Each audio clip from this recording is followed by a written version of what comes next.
Welcome to Facts TV News, where everything is true. Installation of CCTVs at Brayton Primary and Infant School begins. The installation of closed-circuit television CCTVs has started at the Brayton Primary and Infant School in St. Catherine. Minister of Education and Youth Favor Williams made the revelation during a special devotion held in acknowledgement of the National Day of Mourning for Jamaica's Children at the primary school on Friday, June 23rd. The day was used to raise awareness of cases of child abuse in all forms. In the assessment that was done, 8 cameras were installed. It was reported that there are still 8 blind spots here on the property, and so already the Central Ministry is in the procurement process for an additional 8, the minister informed. The ministry's objective is to fit all schools with CCTVs in order to deter or capture the actions of perpetrators who abuse the nation's children. This comes after the murder of 8-year-old Danielle Rowe, a student from the institution. Rowe died after she was abducted from school and her throat slashed. Highlighting the need for the country to do more in protecting its most vulnerable, Williams said the data on children abused in the island is a cause for concern. She said the most recent annual report from the Child Protection and Family Services Agency shows the entity responding to 12,604 cases of abuse in 1 year. If that does not shock us, I don't know what will. That is 1 in every 40 children. The figures are telling us that 1 child in every classroom across Jamaica has been abused, the minister noted. There is clearly a need for a whole of Jamaica approach for caring for our children. We must get better at recognizing the signs that something is about to go wrong before it actually goes wrong.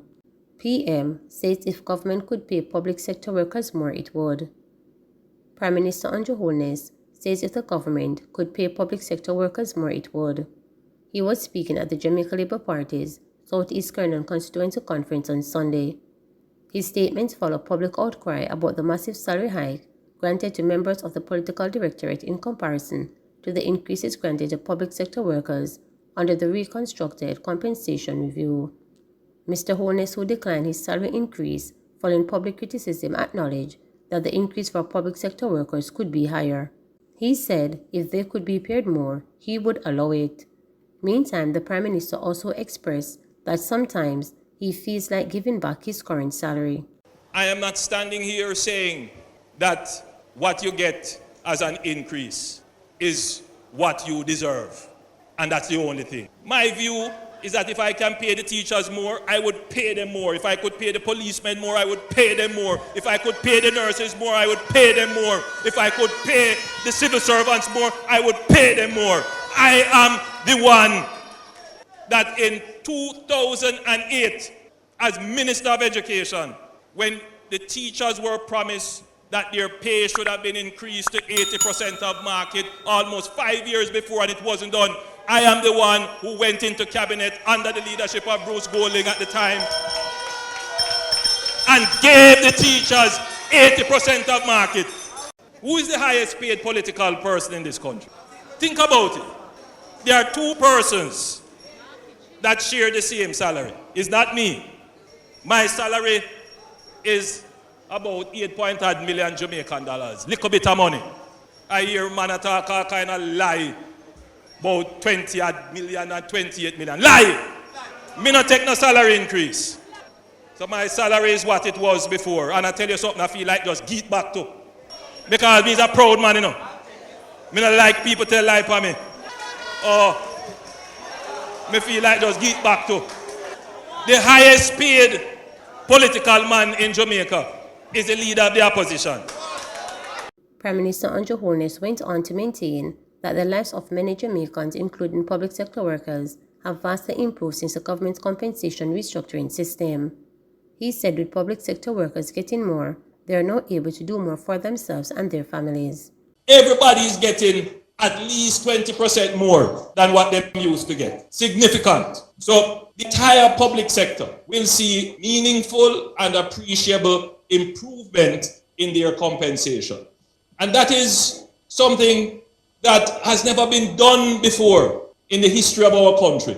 Attempts have been made at this, but they took sectors by sector. And every time they did it, we end up in a financial crisis, and then we had to put on a wage freeze. This is the first time that we're going to improve compensation, and it is going to be sustained. For the next couple of months, I am certain will result in a change in the mood of Jamaicans as you are able now to plan and use your income much better than you were before. There are many teachers, many policemen, many public sector workers, many household helpers who are now in a better position. And security guards, as much as I get people quarreling, sending notes to me about the anomalies that are affecting their pay, people are sending notes to me say, thank you, Prime Minister. I start building my house.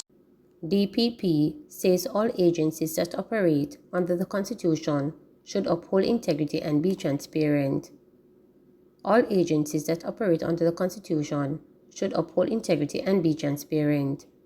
That's according to Director of Public Prosecutions DPP, Paula Llewellyn. She made this statement while addressing the President's dinner and the installation ceremony at the Rotary Club of Mandeville on Saturday night. Her remarks followed criticism of the Integrity Commission by politicians. She said these agencies need to have proper ethical and moral principles in place as their decisions adversely affect the public. Meanwhile, the DPP says these agencies should also be mindful that their decisions or ruling should be free of biases. Agencies, whether they be commissions of parliament or who operate under the Constitution, entities such as INDICOM, the Auditor General, and certainly the Office of the DPP, all law enforcement agencies wield great power within our particular sphere. And wielding that power attracts certain responsibilities.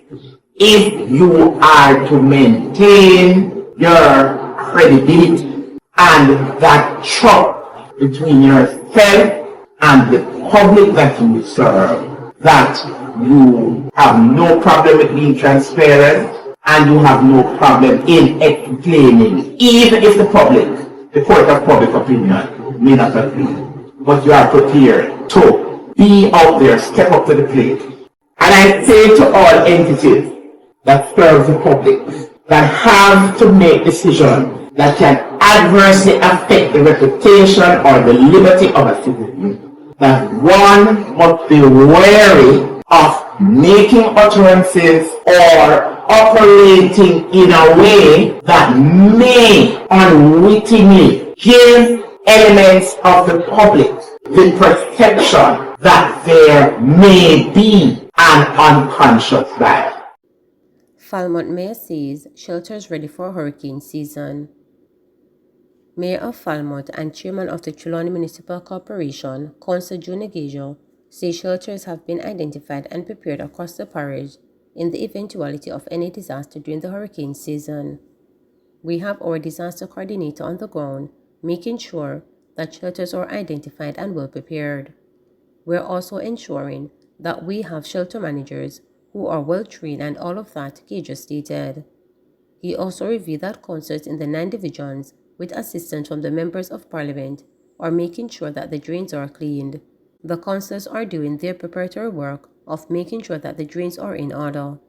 The members of parliament complement that to make sure that all the main drains and the side drains are in good condition so that any storm water that is there can easily run off in the shortest possible time, the Falmouth Mayor said. So we have been having our allocations that they have been using for the cleaning of these drains. This drain cleaning is a continuous thing. Work is now in Falmouth and other divisions as we speak, making sure everything is in order, he added. Gajo also noted that individuals in flood-prone areas are being warned from time to time to evacuate if when asked to do so. So we ask that you don't stay there and wait until the water starts to rise before you make contact with family members or family on the higher grounds, or you move to the shelter that is nearest to you, Gajo advised. Please remember to subscribe, like, share, and click the notification bell.